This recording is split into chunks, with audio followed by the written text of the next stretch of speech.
मला जे प्रेम दिलात, आशीर्वाद दिलात आणि मी आपला एक लोकप्रतिनिधी म्हणून 10 वर्ष आमदार म्हणून काम केलं आणि आपल्या सगळ्यांच्याच आशीर्वादामुळे आज राज्याचा कॅबिनेट मंत्री म्हणून मी काम करतोय. पण आपण जो काय अधिकार आणि आशीर्वाद आणि प्रेम जे मला दिलं त्या नात्यामुळे, त्या संबंधांमुळे आज मी इथे आलेलो आहे. माझ्यासाठी ही काय राजकीय सभा नाहीये की आता काय आपल्याकडून मला मतदान मिळवायचे असं काय त्यासाठी ही आजची आचारसंहिता पण जाहीर झालेली नाही. ती शहरापुरती आचारसंहिता आहे. शहराचे आपल्या जिल्ह्यामध्ये 4 शहरातल्या असलेल्या नगरपंचायतच्या निवडणुका त्याच्याशी आणि आपल्याशी काही संबंध नाही. पण आज आपण मच्छीमारी करत असताना, मासेमारी करत असताना आपल्याकडे आपल्या समोर उभं राहिलेले जे काही संकट आहे त्या बाबतीमध्ये राज्य शासन म्हणून आपल्याला काय मदत मिळू शकते ही भावना आपल्या प्रत्येकाच्या मनामध्ये आहे.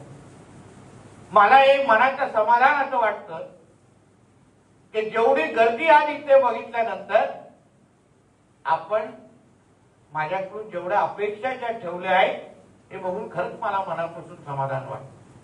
कारण हक्काच्या माणसाकडूनच अपेक्षा आपण व्यक्त करतो की माझ्या घरचा माणूस आहे आणि आज तो कॅबिनेट मध्ये बसलाय, आज मंत्रालयामध्ये बसलाय आणि ते आमची व्यथा समजून घेतील आणि आम्हाला निश्चित पद्धतीने मदत करतील. हा जो विश्वास तुमचा माझ्याबद्दल आहे ना तो माझ्यासाठी अतिशय महत्वाचा आहे आणि तुम्ही कधीच कमी होऊन जाणार,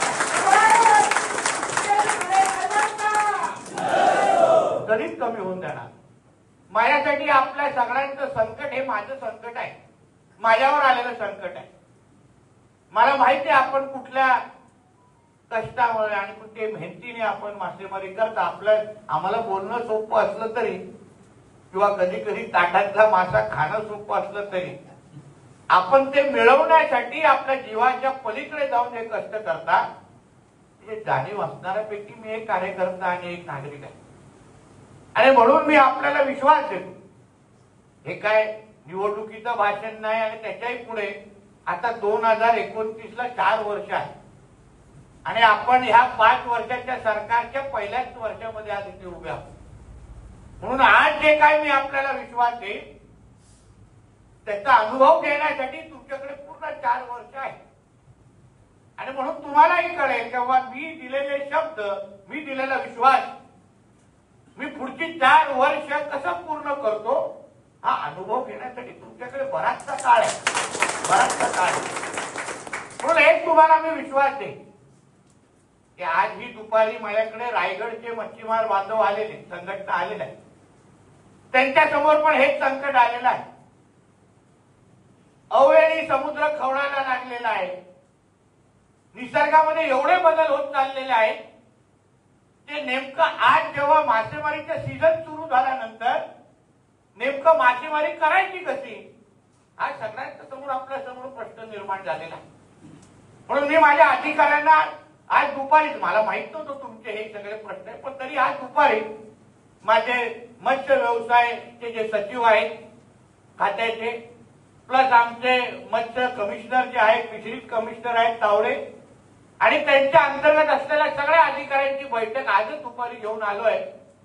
आणि मग मी त्यांना असा अभ्यास करायला सांगितलंय की अगर आपण आपल्या राज्यामध्ये आपण मासेमारीला कृषीचा अगर दर्जा दिला असेल आणि आपण आता मासेमारीला शेतकऱ्यांबरोबर अगर तुलना करतोय, मच्छीमारांना अगर शेतकऱ्यांबरोबर तुलना करतोय, त्याच चौकटीमध्ये अगर तुम्हाला आम्ही बघतोय मग जी मदत शासन म्हणून आपण शेतकऱ्यांना देतो, मग अवकाळी पाऊस असेल किंवा पूर परिस्थिती असेल, नुकसान भरपाई असेल, काही असो, सगळ्या बाबतीमध्ये आपण शेतकऱ्यांना सगळ्या परिस्थितीमध्ये आपण शासनमधून मदत करतो. असं कुठलीच परिस्थिती नाही आपण त्या पद्धतीने मदत त्यांना करतो. मग आता अगर मच्छीमारांना अगर आपण शेतकऱ्यांच्या दृष्टिकोनातून पाहत असाल तर तुम्ही असा एक रिपोर्ट तयार करा की अगर अवकाळी पाऊस आणि अशा पद्धतीच्या समुद्रामध्ये अगर परिस्थिती आली आणि आम्हाला आमची मच्छीमारी करायची काळात अगर मच्छीमारी करायला जमलं नाही किंवा निसर्गाने आम्हाला त्या पद्धतीची परिस्थिती निर्माण केली नाही, तर जशी नुकसान भरपाई आपण शेतकऱ्यांना देतो तीच नुकसान भरपाई आपण मच्छीमारांना कशी देऊ शकतो आपण रिपोर्ट तयार करायला सांगितलेला आहे. मला साधारण आठवडा 10 दिवस लागेल तो पूर्ण रिपोर्ट तयार करण्यासाठी. मी प्रत्येक बाबतीचा अभ्यास करायला सांगितलेला आहे. आज आपण राज्यामध्ये कृषीचा दर्जा आणण्याच्या मागचे माझा विचारच हाच होता. बारकाईने बघायचो. विरोधी पक्षाचा आमदार, कधी कधी मला बरं वाटतं की 10 वर्ष विरोधी पक्षाचा आमदार होतो, कारण का तुमच्यासाठी लढत असताना, संघर्ष करत असताना, त्या विधिमंडळामध्ये आवाज तोडून बोंबलत असताना तुमच्या खऱ्या अर्थाने व्यथा समजण्याची संधी मला मिळाली. डायरेक्ट सत्तेचा आमदार झालो असतो तो कदाचित त्याची व्यथा पण जास्त, त्याची तीव्रता समजली नसते. आज विरोधी पक्षामध्ये असल्या 10 वर्ष काम करत असताना मला कळलं की मासेमारीची परिस्थिती नेमकी कशी असते. पारंपरिक मासेमारी करत असताना कुठल्या परिस्थितीत, कुठल्या विविध पद्धतीने अन्याय होतो, या सगळ्या बाबतीची व्यवस्थित पद्धतीची जाण आहे. माझ्या 10 वर्षाच्या कारकिर्दीमध्ये जेवढे मच्छीमार मंत्री माझ्या अगोदर झाले त्यांना जाऊन विचारा. असं एकही अधिवेशन नाही जेव्हा तेव्हाच्या मच्छीमार मंत्र्याला मी हैराण करून सोडलं नाही. लोक बोलायचे ह्याला गप्प बसवा, मला यायचंच नाही सभागृहात, हा राणे उठेल आणि मला हैराण करेल. जेवढे मी तळोकी पोळो करायचो त्याला मला आवडलं. मासेमारी असो, तुमचे डिझेल परतावण्याचे विषय असतो, कुठलाही विषय सांगा, मला तोंडपाठ माहिती आहे. आणि म्हणून बरोबर देवानी बघितलं का बाबा हा एवढा बोंबलतोय ना, याच खात्याचा मंत्री याला का, कारण का न्याय मिळवून द्यायचा असेल ना तर अशा एका कार्यकर्त्याला त्या खात्याचा मंत्री करा ज्याला तुमचे प्रश्न मांडत असताना हातात पेपरची गरज वाटली नाही पाहिजे. त्याला मनापासून, हृदयातून कळलं पाहिजे की मच्छीमार बांधवांचे काय प्रश्न आहेत आणि ते कसे सोडवायला पाहिजे.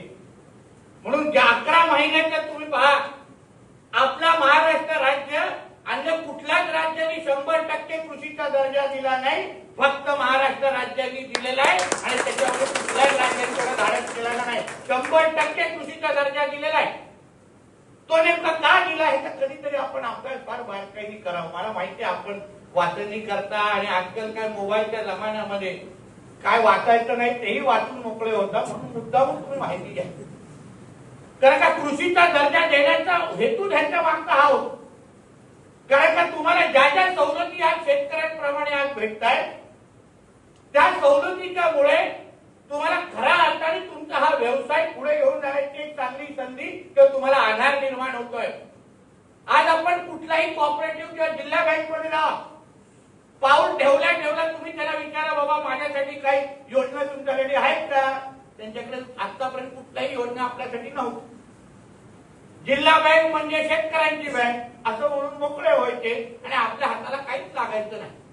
पण आज कृषीचा दर्जा दिल्यामुळे आज जेव्हा तुम्ही जिल्हा बँक मध्ये जाता तेव्हा समोरच्या व्यक्तीला ज्या ज्या सवलती ते शेतकऱ्यांना देतात त्या सगळ्या सवलती तुम्हाला देणं हे बंधनकारक आहे.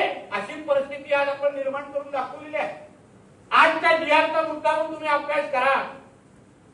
आज आपण किसान क्रेडिट कार्ड पासून, विमा कवच पासून, विजेची सवलत सगळ्याच्या सगळ्या तुम्हा लोकांना आज देऊन दाखवलेलं आहे. किसान क्रेडिट कार्डच्या अंतर्गत 2 लाखाचं कर्ज आज तुम्हाला 4% व्याजवर तुम्हाला उपलब्ध होणार आहे. जे शेतकऱ्यांना त्या निमित्ताने आधार, विजेची जे काय तुम्हाला सवलत तिथे भेटणार आहे ते आतापर्यंत शेतकऱ्यांना तुम्हाला ते काही सवलती भेटायची. या सगळ्या गोष्टी मी का प्रयत्न करतोय, कारण का मला माहिती आहे नुसतं भाषण देऊन नुसतं काय उगाच हवेत बोलून उपयोग नाही. खऱ्या अर्थाने शेतकऱ्यांच्या प्रमाणे तुम्हाला मोठं करायचं असेल तुम्हाला त्या पद्धतीच्या सवलती पण मला द्यायला लागतात, त्या पद्धतीचा आधार पण मला द्यायला लागेल. आणि म्हणून त्या पद्धतीचे सगळे निर्णय मी घेत पुढे चाललेलो. म्हणून तुम्ही एक बाबतीमध्ये निश्चित करा. आज जसा आपण कृषीचा दर्जा देऊन दाखवला, मी सरकारच्या पहिल्या 100 दिवसामध्ये मी आदरणीय मुख्यमंत्री साहेबांकडे गेलो, त्यांच्या म्हणजे चीफ सेक्रेटरीकडे गेलो. मी वैयक्तिक कधी कॅबिनेट मंत्री चीफ सेक्रेटरीकडे जाऊन कुठलाही जास्त विषय समजवायला बघत नाही. पण मला माहिती होतं की मला हा विषय पास करून कॅबिनेटमध्ये घ्यायचा आहे. मी स्वतः माझ्या सगळ्या 8-9 अधिकाऱ्यांना त्यांच्याकडे घेऊन गेलो आणि त्यांना सांगितलं की साहेब ह्या गोष्टी झाल्या पाहिजे, मला कुठल्याही पद्धतीने हा निर्णय तुम्ही करा. आणि त्या पद्धतीने मी तो निर्णय करून घेतलेला. हे तुम्हाला का सांगतोय, जेणेकरून तुम्हाला कळलं पाहिजे की तुमच्या माणसाचं कॅबिनेटमध्ये वजन किती आहे हे सांगण्याचा मी प्रयत्न करतो. म्हणून आज त्या गोष्टी तुम्हाला मी सांगून जाईल की आपल्याला नुकसान भरपाई पाहिजे, कारण तुमचा अधिकार आहे. अहित्य वेळ आहे, आमच्या खिशामध्ये घरामध्ये काहीतरी आम्ही घेऊन जाऊ शकतो. हाच तो सीझनचा वेळ असतो. त्याच्यानंतर कधी व्हायचं सीझन आम्हाला थोड्या दर आठवड्यामध्ये समुद्राची परिस्थिती बदलते, बाजारपेठाची परिस्थिती बदलते. आता अगर आम्हाला समुद्रामध्ये जायला मिळणार नाही तर आम्ही जायचं कधी. आणि तेव्हा अगर निसर्गामुळे अगर आम्हाला संधी भेटत नसेल तर सरकार ही व्यवस्था ही तुमच्यासाठी निश्चित पद्धतीने उभी राहील, हा विश्वास तुम्हाला मी आजच्या निमित्ताने देऊन टाकतो. व्यवस्थित पद्धतीने आपण अभ्यास करू. बाबा कशा नुकसान भरपाई दिली पाहिजे, कोणाला कुठल्या त्या निकषामध्ये बसवायचं, त्याला सरसकट द्यायची असेल ती कशी द्यायची, हे सगळ्याचा अभ्यास करू. डिसेंबरचं अधिवेशन येत आहे बघा. 3 डिसेंबरला 4 डिसेंबरला निवडणुका नगरपालिकेच्या संपतील. 8 डिसेंबरला आमचं नागपूरला अधिवेशन. तेव्हा मुख्यमंत्री साहेबांशी बोलून तेव्हा नुकसान भरपाईचा प्रस्ताव कसा आणता येईल यावर तुमचा माणूस काम करेल. ह्याच्यामध्ये तुम्ही निश्चिंत राहा. याच्यावर आपण मार्ग काढायचा, म्हणजे 100% काढायचा. त्याच्यामध्ये काही दोष परिणाम. मी तुमच्या बाजूचा आहे आणि तुमची भावना ही माझी भावना करून मी सरकारकडून करून घेणार आहे. आज तुम्हाला या निमित्ताने मी तुम्हाला सांगतो, हे तुम्हाला या निमित्ताने सांगतो. दुसऱ्या वेळेला अवैध मासेमारी हे जे बोलले मी त्याच्याशी काही सहमत नाही. काय कशाचा राग काढताय हे मला अगदी कळलेलं नाही. कारण का माझ्या अधिकाऱ्यांवर माझा फार बारकाई नाही. ठीक आहे, 2-4 गोष्टी पहिल्यासारखी परिस्थिती आहे का, ते एकदमच काय अवैध मासेमारी व्हायची आणि अधिकारी काम करायचे ना, असं काय परिस्थिती आहे का? काय आहे का एकदम परिस्थिती तशी आहे? अधिकारी काम करतात. एकदम काय सुतासारखे सरळ पहिल्या वर्षात होणार नाही. माझ्या चाबूकला अजून 4 वर्ष धार आणायला लागेल. करणार मी त्या सगळ्यात. कारण मलाही माहिती आहे की 12 नॉटिकल माईलच्या आतमध्ये येऊन जो मासेमारी करतो तो अवैध पद्धतीनेच करतो. पारंपरिक मासेमाऱ्यांच्या पोटावर लाथ मारतो हे मला माहिती आहे. हे मला माहिती आहे, माझा अभ्यास आहे. 12 नॉटिकल माईलच्या बाहेर राष्ट्रीय हद्द असते आणि 200 नॉटिकल माईलच्या बाहेर आंतरराष्ट्रीय हद्द असते. याचा अभ्यास असणारा माणूस आहे मी.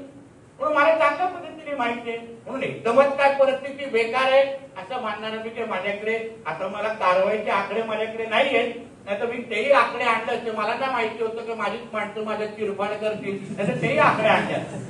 ते आकडे आणले. कुठेतरी मला वाटतं निवडणुकीची उमेदवारी नाही बोललेलो म्हणून राग काढतो. मला आठवतं कुठली निवडणूक येणार लढवायला नाही दिली, नगरपंचायत, त्याचा राग आहे. म्हणून माझ्या नादी लागू नका. मला माहिती आहे इतिहास कोण कोणाचा काय कधी कशाला बोलतो आणि केव्हा बोलतो. आणि म्हणून तुम्हाला सांगतो त्याच्याबद्दल निश्चिंत राहा. आपण आता 10 अजून गस्ती नौका विकत घेतोय. 10 ते पण स्टीलच्या आहेत, जेणेकरून ड्रोनच्या बरोबर त्या गस्ती नौका पण आपल्या किनारपट्टीवर मिळतील. कारण आत्ताच्या ज्या काही लाकडी गस्ती नौका आहेत त्याला जरा चालून पण कोणाला पकडणार नाही अशी अवस्था आहे त्याला. म्हणजे त्याला बघून तर लहान मुलं पण घाबरत नसतील. त्यांना वाटलं की कागद काय बोटी कोणतरी फिरवते अशी अवस्था आहे त्याची. मी माझ्या कमिशनरला सांगितलं या गस्ती नौका चालणार नाही, तुम्ही आपल्याला नवीन घ्यायच्यात. प्रस्ताव आता फायनान्सकडे पडलेला आहे. 10 नवीन गस्ती नौका आपण पूर्ण किनारपट्टीवर आपण लावणार आहोत, जेणेकरून कोणी आपल्या हातीमध्ये येणार नाही. अहो, किनारपट्टीला सुरक्षित कसं ठेवायचं हे आम्हाला लोकांना माहिती आहे. आमची प्राथमिकता आहे. आम्ही काय सोडणार नाही तो विषय, बिलकुल सोडणार. म्हणून या सगळ्या गोष्टीवर आपलं फार बारकाईने काम सुरू आहे. एवढाच विश्वास तुम्हाला मी आजच्या निमित्ताने देतो. तुमच्या मनामध्ये जे चिंतू परंतु असेल की बाबा काय होणार कसं होणार, काय निश्चिंत. आपल्याला माहिती आहे की आजची परिस्थिती आजची वेळ थोडी संकटाची आहे. पण शासन म्हणून तुमचा भाऊ आणि मित्र आणि मुलगा आज कॅबिनेट म्हणून मंत्रालयामध्ये बसलेला आहे. तो रोज आणि प्रत्येक क्षणात तुमच्याबद्दल विचार करतोय. हे विचार करून तुमचा आयुष्यभर अति चिंता करू नका. एकही चिंता मला माहित आहे तुमच्यावर जे संकट येत आहे, घरी गेल्यावर मुलं आणि बायको अपेक्षेने पाहते का आज तरी काहीतरी आणलंय का, हा जे काय प्रश्न तुमच्यावर विचारलं जात आहे त्याला निश्चित पद्धतीने उत्तर मी देणार. हा विश्वास तुम्हाला ह्या मेळाव्याच्या निमित्ताने मी आज देऊन जातो. आजचा जो निर्णय घेतला ना 15 लाख मच्छीमारांना थेट त्याचा फायदा आहे. तुम्ही व्यवस्थित अगर बेरीज लावली तर प्रत्येकाला त्या योजना माध्यमातून प्रत्येक मच्छीमाराला 8,000 रुपये हे प्रत्येक मच्छीमाराला या 15 लाख मच्छीमारांना मिळू शकतात. अशा पद्धतीची योजना आहे. थोडी फक्त विस्तृत जाऊन माहिती घ्यावी अशी मी तुम्हाला विनंती आहे. किंवा तेली साहेब तुम्ही जे काही जे थोडं तज्ञ आणि जे अभ्यासू लोक आहेत ना त्यांनी थोडं मार्गदर्शन करावं. किसान क्रेडिट कार्ड कसं घ्यावं त्याच्यात यंत्रणा लावा ना. माझ्या अधिकारी तुम्ही लोकांना देतो, तुम्ही बसवा त्या अधिकाऱ्यांना. सावळे साहेब तुम्ही किंवा तुम्ही लोक बसवा, लोकांना बसवा बरोबर अभ्यास, लोकांना माहिती लावून दे. कागदपत्र काय असतील, कागदपत्र कसे पाहिजे, कुठले पाहिजे ते गोळा करा लोकांचे. त्याच्यामध्ये काय 19-20 असेल तर मी बसतोय ना इथे, मी बसतोय, तुमचा माणूस बसलाय. सगळे 100% नसतील, 99% असतील ना. 1% नजरअंदाज करण्याची जबाबदारी माझी आहे ना. मी कुठे काय नाही बोलतो की 100%च पाहिजे असं नाही ना. मी बसतोय इथे. पण त्या ह्या योजनांचा कसा 100% फायदा तुम्ही घेऊ शकता, ह्या ज्या काही तुम्ही कृषीच्या दर्जाच्या नंतर हे जे काही एक GR काढत चाललोय हे तुमच्या फायद्याचे आहे. फक्त तुम्ही थोडा याच्याबद्दल अभ्यास करा एवढी विनंती. पाहिजे मी अधिकारी पाठवतो, तुम्ही खोलात जाऊ सोशल मीडिया पाहिजे म्हणजे तुम्ही व्हॉट्सअपवर मेसेज केली साहेब तयार करा, तसे तुमचे लांब लचक मेसेज असतात थोडं ह्याच्यावर तयार करा आणि मला पाठवण्यापेक्षा ह्यांना पाठवा, आहे का ना केली साहेब. थोडा ज्ञानात भर पडेल. हा खावड्याच्या तुम्ही काही लोकांनी असा अभ्यास गट तयार करावं. शासन म्हणून जसं आपण आज निर्णय घेतोय ना ते तुमच्या हिताचे आहेत. आम्हाला काय पेपरामध्ये आमचं नाव आलं पाहिजे किंवा न्यूज मध्ये आमचं नाव चाललं पाहिजे त्यासाठी हे निर्णय नाही. मी GR ची कॉपी तुम्हा लोकांना देतो, वाचा. आणि प्रत्येक मच्छीमाराला ह्या माध्यमातून कसा फायदा होतो त्याच्या घराघरात जसं लाडली बहीण योजना अंतर्गत जसे 1500 रुपये आपण देतोय तसं ह्या GRच्या माध्यमातून प्रत्येकाला 8,000 रुपये मिळण्याची संधी ह्या आजच्या GRच्या माध्यमातून आहे. हे तुम्ही फक्त बारकाईने अभ्यास करा. मग तुम्ही बोला की नाही, तुम्ही बोलताय ते बरोबर बोलताय. मग तुम्हाला कळेल की ह्या प्रत्येक GR मध्ये का मी म्हणलो की एक GR काढतोय जेणेकरून आजच्या ह्या आर्थिक परिस्थितीवर तुम्हाला लोकांना मात करता येईल. प्रत्येकाच्या हातामध्ये 15 लाख आमच्या राज्यामध्ये मच्छीमार नोंद आहे. प्रत्येकाला अगर 8,000 रुपये अगर मिळत असतील तुम्ही विचार करा तुम्हाला किती त्या निमित्ताने मदत होईल. आज शेतकरी सन्मान योजनेच्या अंतर्गत प्रत्येक शेतकऱ्याला 6,000 2,000 हप्ते भेटतात ना राज्य आणि केंद्राचे. त्याच पद्धतीची ही या GR हे जे एक निघतायत ना त्यावर तुम्ही विचार करा. आता केंद्र सरकारची प्रधानमंत्री मत्स्य संपदा योजना माहिती आपण किती लाभार्थी ते असतील. आम्ही लोकांनी अभ्यास केला की बाबा केंद्राची योजना आहे पण त्याच्या कदाचित 100% लाभ कधी कधी मच्छीमार बांधवांना भेटत नाही. मी आदरणीय मुख्यमंत्री साहेबांकडे गेलो, मी काही अधिकाऱ्यांबरोबर बसतो. मला एक कळलं की आमच्या ह्या मत्स्य खात्याला राज्याचं हे जे मत्स्य खातं आहे एक ही स्वतंत्र योजना आमची नाही राज्याची. बघा कुठली योजना आहे का राज्याची, एक ही तुम्हाला योजना मिळणार. मग मी त्याच्याबद्दल पण अभ्यास करायला सुरू केलाय आणि येणाऱ्या जानेवारी 26 तारखेपासून पंतप्रधान मत्स्य संपदा योजनेच्या धर्तीवर आपण मुख्यमंत्री मत्स्य संपदा योजना सुरू करतोय. म्हणजे केंद्राच्या आणि राज्याच्या तशीच योजना तुम्हाला राज्यामध्ये मिळेल. म्हणजे अर्धे पैसे केंद्राचे तेवढेच पैसे राज्याचे.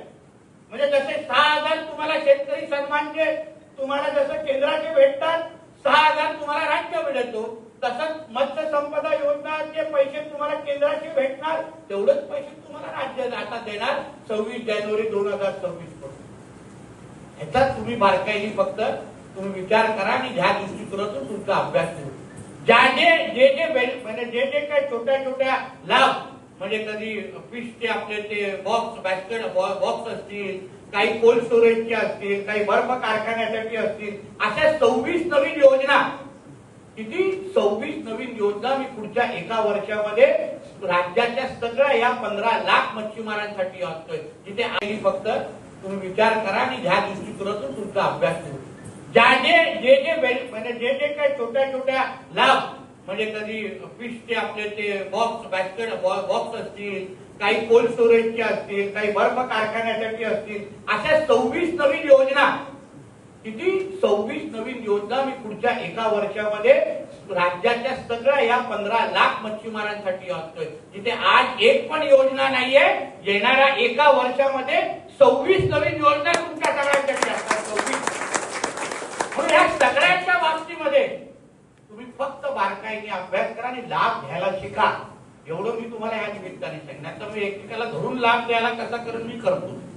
मी नाही तुम्हा लोकांची पाठ तोडणार. तुम्ही लोक माझे आहात. मी काही तुम्हा लोकांना मागे राहायला देणार नाही. मी 1-2 महिने वाट पाहणार. 1-2 महिने बघतोय फक्त लाभार्थी वाढतायत. नाही वाढले ना, इथे टेबल लावून प्रत्येकाला जाणार गाडीत घर घेऊन आणि लाभार्थी बनव आणि परत घेऊन जा. एवढं का आवडो काय नाही आवड. तुम्ही नाही तर तुमची मुलं आणि आमच्या घरी बसणाऱ्या वहिनी तरी मला आशीर्वाद देतील ते बघून घेऊन.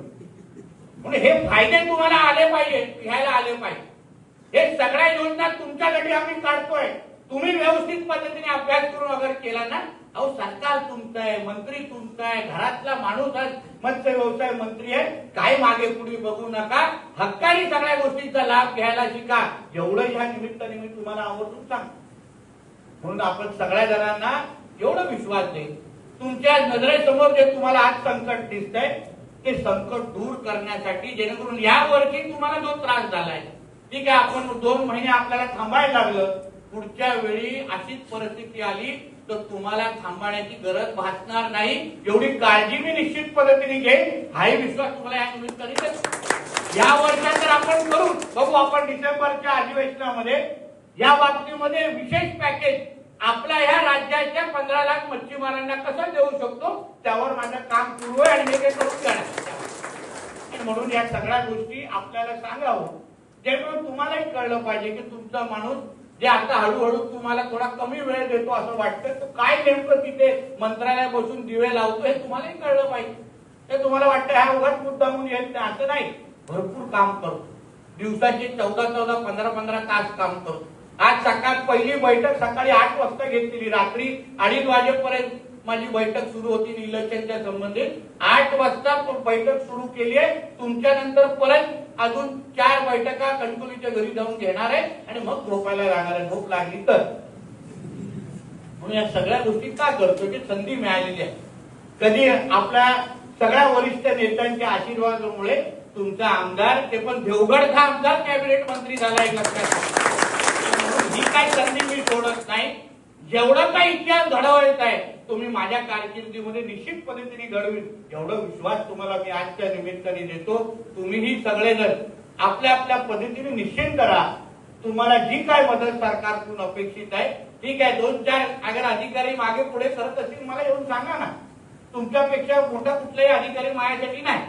तुम्ही बोललात तर तो घरी गेला समजा, काय विषय नाही. मी काय विचारणार पण नाही, विचार पण नाही. अहो विरोधी पक्षामध्ये असताना बांगडा फेकणारा खुर्चीवर बसून काय करत त्याला सोडणार आहे का? विचार करा. म्हणून आपण नेहमी तुमची बाजू घेणाऱ्यापैकी कार्यकर्ता म्हणून मी आतापर्यंत काम करत आलेलं आहे. पण त्याची तुम्ही निश्चिंत राहा. आपल्याला सगळ्या बाबतीमध्ये आपल्याला तुमचं हित हेच माझ्यासाठी महत्वाचं समजून मी आतापर्यंत काम करतो आणि ह्याही पुढे काम करेन हा विश्वास तुम्हाला मी आजच्या निमित्ताने देतो.